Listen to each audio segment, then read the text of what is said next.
What's going on, Nana Faithful? So yesterday's loss was a tough one. Unfortunately, we went down to the Eagles. CJ Beathard came in and tried to save the day, and it just unfortunately was just too little, too late. Nick Mullins.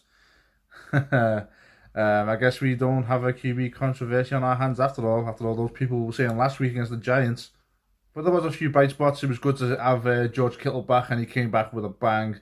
Had nearly 200 yards receiving. I think he caught like 15 passes. It was good to see Debo back on the field. Didn't do a whole lot, caught a couple of passes, but it was good to have him back. It would appear as though we have suffered yet another injury on the defensive line. Rumours are that Ziggy Ansah, who we recently signed to replenish our defensive line, is also potentially injured and has possibly tore his bicep, I believe, or his pec, or he tore something. So it's just rumours, but if it's true, then he's probably done for the year. And that's just another injury blow to the defense in general. But either way, it was we were bossing the game to begin with. It was very back and forth. Both defenses were playing pretty well, and we finally got into a rhythm. We took the lead. Brandon Ayuk, man, oh man, what a talent! What a talent! He's a great complementary player to Debo. Jerick McKinnon, I mean, wow. He's just showing us what we've been missing while he's been injured. 2 years out. I was okay with the signing when we first brought him in 2 years ago. Unfortunately, it was just injuries after injuries, and he just couldn't stay healthy. But now he's back. He's running fearlessly, which is what we need him to do, because obviously when players are out that long with injuries, they tend to run a bit.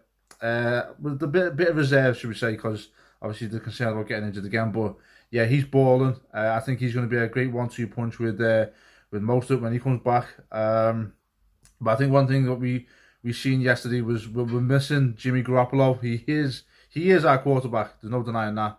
And people who are in denial, you need to get your head checked. We're missing Richard Sherman, Dante Johnson. I swear to God, Dante Johnson hangs around this team like a bad smell. I don't know how on earth he's still with us. But we gave up that touchdown to some unknown name I've never heard of before, and Jason Verrett did okay. Jaworski Tart, Jimmy Ward. Oh my God, Jimmy Ward. Jimmy Ward got duped by Carson Wentz. Oh my God, I wanted to throw my phone through the TV.